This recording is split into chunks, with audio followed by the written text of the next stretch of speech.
Hi, the bottom fell out of crypto this week, but Japan NFTs are still on fire. This and more in today's action packed episode of the NEKO-ALPHA Show, episode number 34, bringing you NFT news and alpha and more from Japan.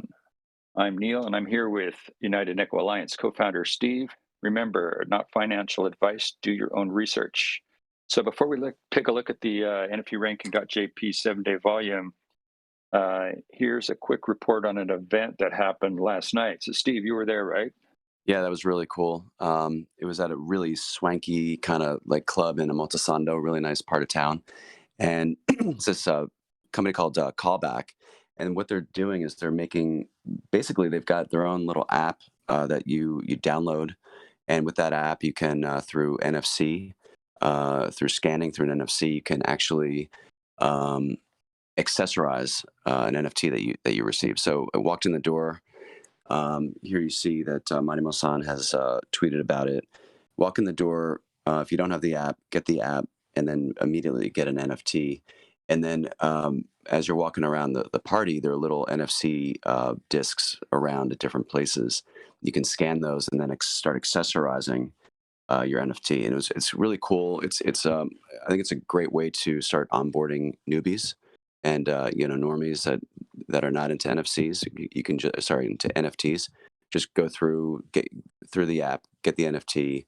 No MetaMask, no trying to set up any wallet stuff, any blockchain stuff. Just get it. And then it's actually a fun thing in the party. There are two of the founders walking around with their own little NFC readers, and you could get some of the accessories, through them. But here you can see the evolution of her Yeti as she went through. She started with like the guy, just a white fur, and with certain traits like those horns and different smile. And then she put on a hat, little pirate hat. She put on a little like eye patch, and now like got sunglasses and a gold cape.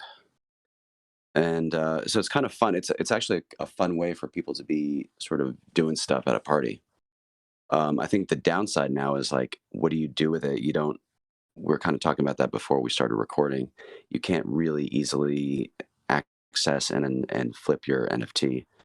Uh, Right. So yeah.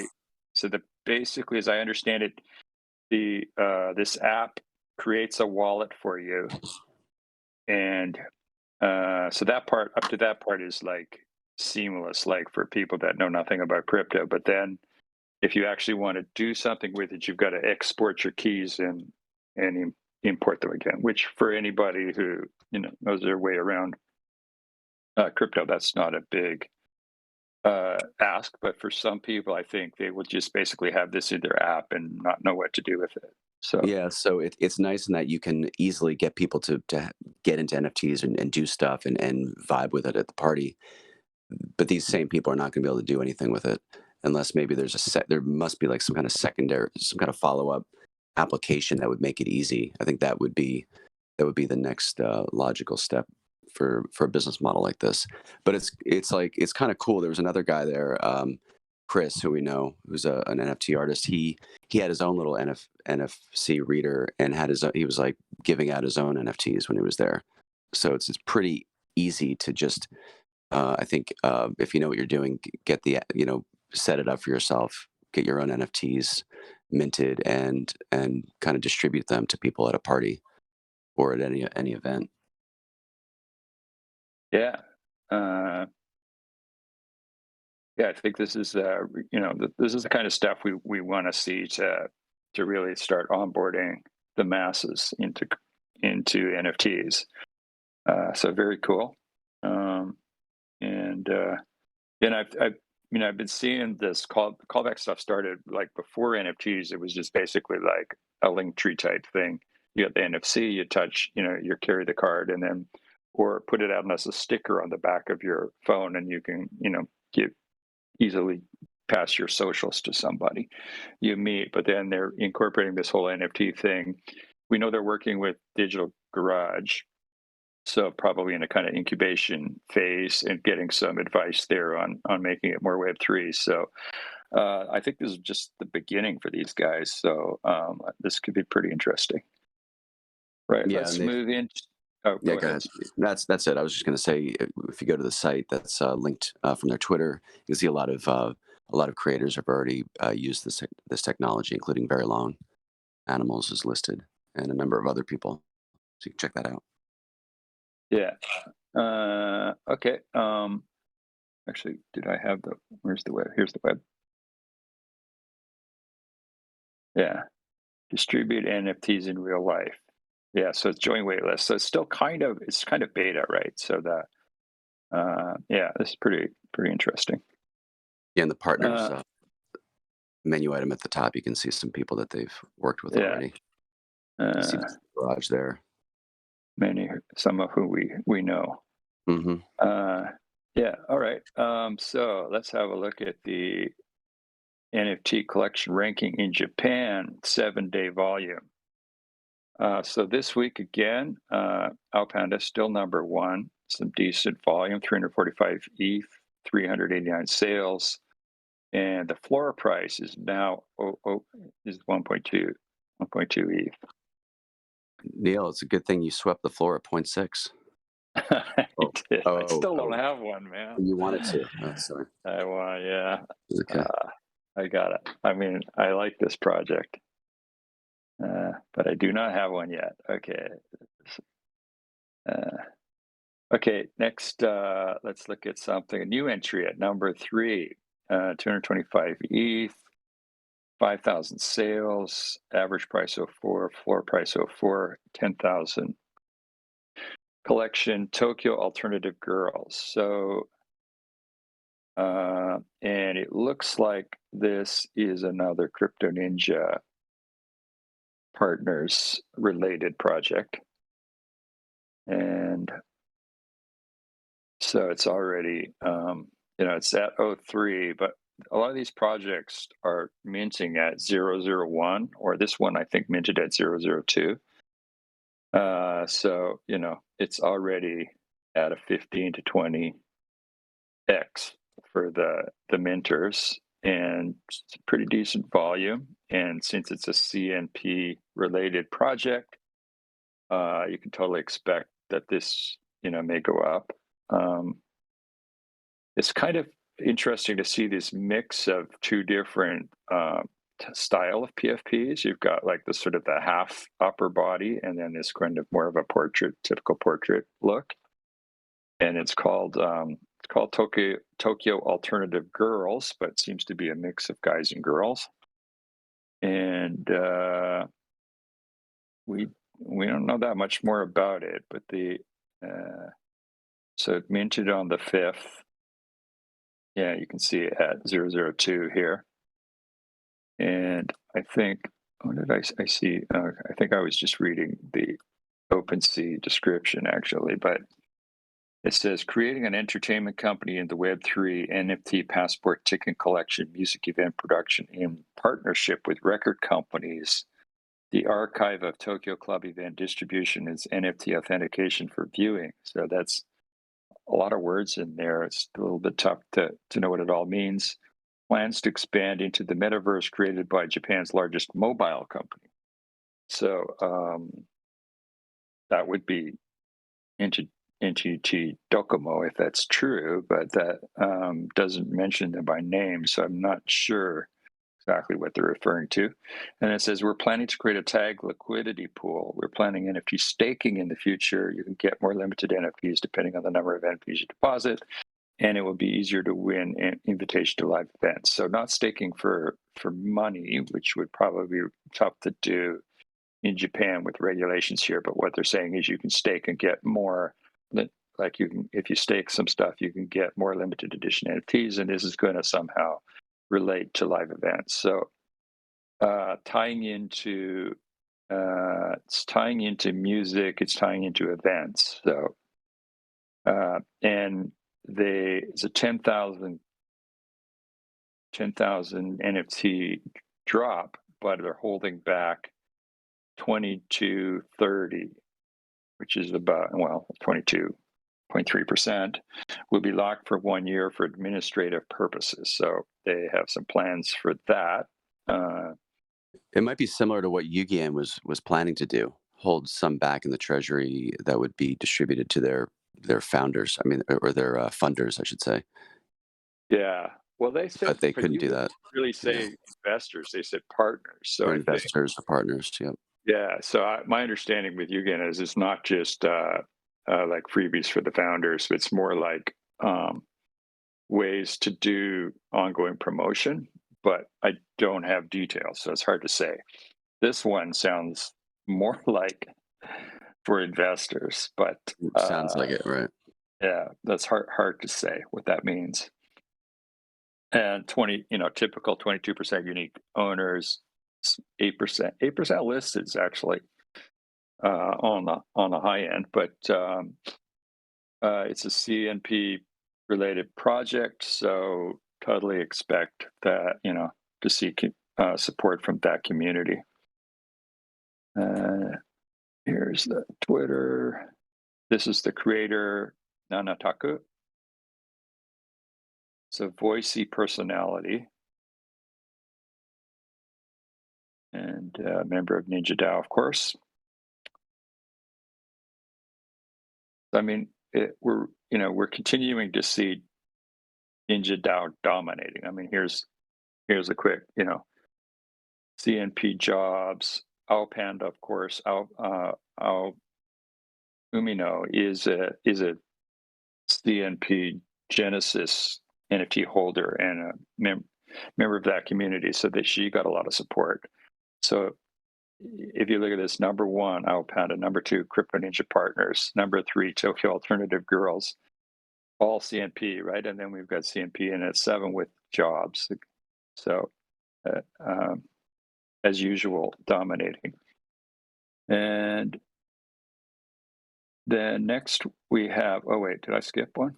I skipped NIJI coming in at number 4, another new entry. 3,333 items. I think this dropped just the other day, and this is from the NFT Museum of Art. So we've also been seeing some other stuff from them, and so this is I guess it's going to be their PFP. And NIJI, of course, in Japanese means rainbow, so that's where everything's very colorful. They're trying to use all the colors of the rainbow in every NFT, it looks like. And we have 18% listed, 34% unique owners, and an O2 floor price. So this is not a CNP project, but this NFT Museum of Art is basically another. They're calling it Japan DAO. So this is another one of the communities. So we're seeing these, fairly big communities popping up and then dropping one project after the next pretty quickly. Everything's selling out, and a lot of them holding pretty decent floors. So that's kind of the new entries for this week in the rankings, and a couple. I think we'll move into some upcoming mints and events. So first one I'd like to talk about is so we've got AkyBright, who is the artist from Vivid. You can see that here. You can see some of his Vivid art there. So he's doing a solo exhibition on Cat Street in Shibuya at Gallery W. And it says he's there till the 15th. And he said basically he's there every day doing live drawing. So you can drop in, say hi. I know on the weekend, a lot of people went on the weekend because it was like a kind of like they were being more focused on the Vivid crowd. So a bunch of people we know, we talked about that on the Spaces on Tuesday. Sophie and I think Denjin was there, and quite a few people we know popped by, and it seemed like it was like pretty busy, and it was hard to talk to Aki. But I bet if you popped in during the week here, that it wouldn't be nearly as busy, and quite likely you can say hi. So that's pretty cool. He's got a lot of fans. So this is pretty cool to have that kind of extended chance to drop by and say hi. And here's Gallery W in Omotesando.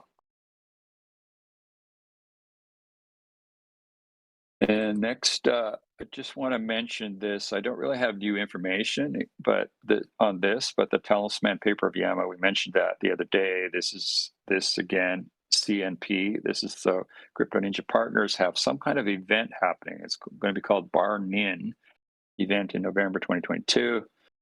Probably that information is in their Discord, and that this will somehow be burned. We saw Yoko, who runs the English communication, does the English spaces and stuff for Crypto Ninja. Where did I have that tweet? Here it is. Burn-in completed and ready to welcome Yama. Come on. So there's a little bit of teasing for that. So if you are looking to attend that, you better check it out and get on it. And here's so on to some upcoming drops. Nounish CNP is okay. This is like an old tweet because it says 18 days. I should probably go to the new thing because it's now 2 days. Here we go. They've been doing a tweet like this every day. So 2 days to go on Saturday. So yeah, I think there's this whitelist. So here we go, another Crypto Ninja Partners project, and this one is going to be nounish version of Crypto Ninja characters, and there's a 3,000 pieces and 0.002 mint price. So I would expect that to, be showing up in the 01 to 03 or something by the time you can get it on secondary. But there's a lot of anticipation for this project, so it could be still a good one to get in at that point. I'm certainly going to be looking at it, and that's 8 p.m. pre-sale, 8:30. Actually, there's a public sale, so there may be a chance to get something on the public sale at. Although I would totally expect that to get botted at 8:30 Japan time on Saturday. So that would be early morning Saturday on North American time. And John Smith, we've been talking about that for several weeks now. And we finally got a mint date here. So 27th of November. So 3,000 on-chain generative NFTs.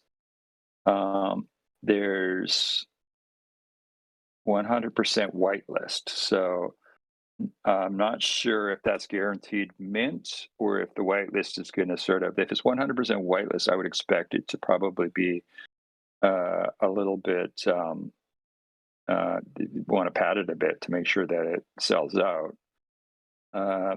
So it's still some time. So it may be possible to get into the whitelist still. So definitely check that out.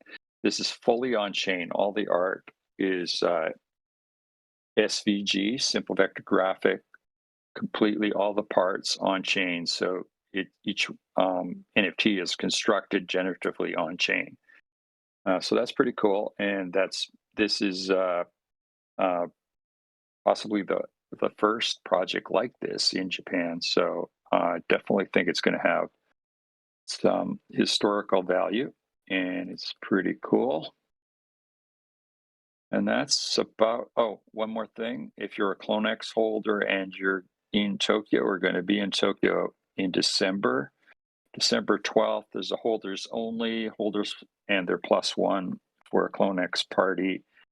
And I think there's going to be some people from Artifact coming over. I'm not sure if Benoit's coming. I think at least one of the founders is coming.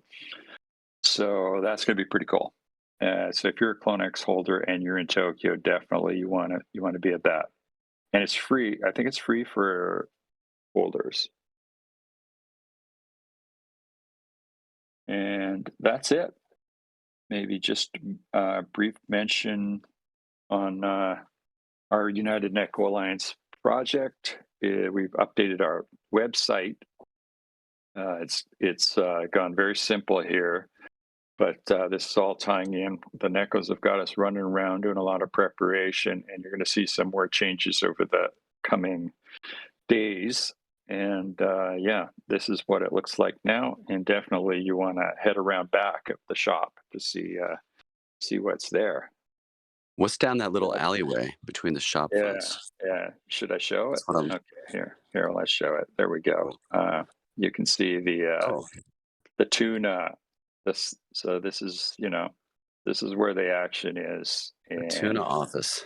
yeah. Boom. So you're gonna want to check that out, find out what that means. But that's yeah, a little bit of a teaser there, and it's going to be more coming on that very soon. So I think that's it. I think we got a bit of a short one today, but plenty of action. I mean, it's amazing. Steve, what do you think? I mean, total meltdown this week with FTX and Bitcoin and ETH, and it's just kind of like that.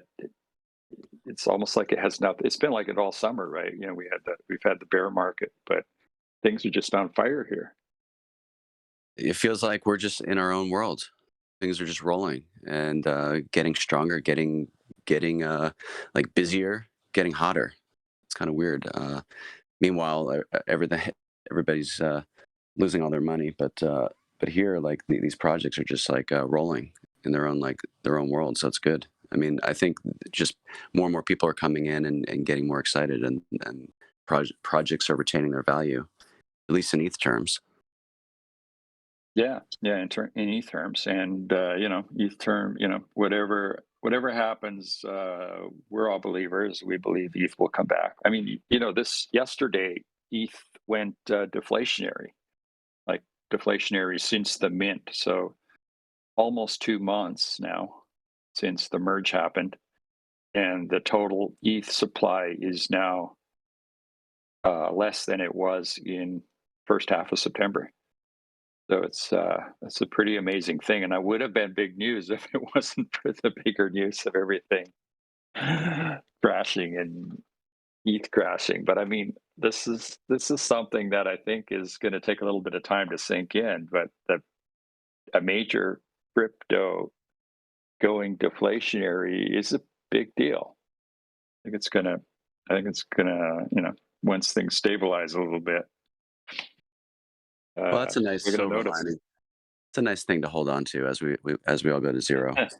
That's really go to zero, yeah. All right, everybody. If you're not already following us on Twitter, please follow us on Twitter. Please subscribe to the YouTube, and yeah, this is. I mean, definitely, you want to be on following us on Twitter. I know we've been saying this for months, but it finally feels like the Nekos are getting a vision of what they want to do. They're finally giving us some instruction on how to proceed that is making sense and it's coming together. So this is an exciting time to keep an eye on our project.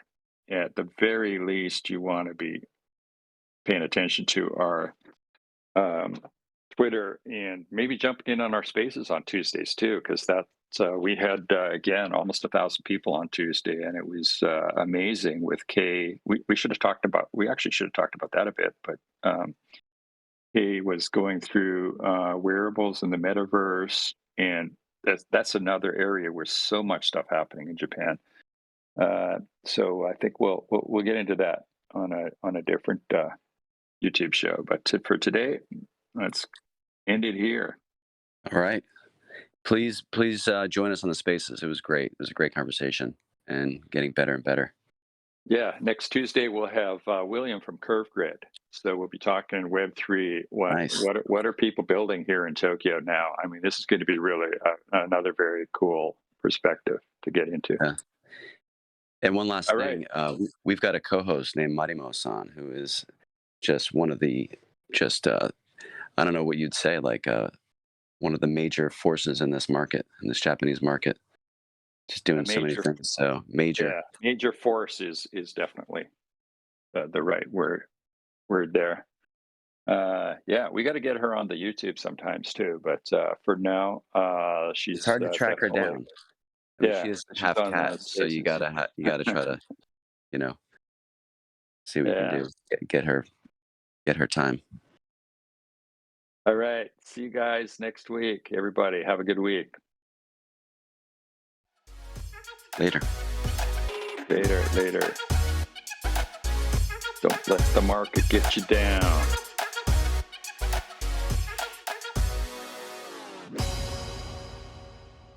See you at 0, Neil. See you at 0.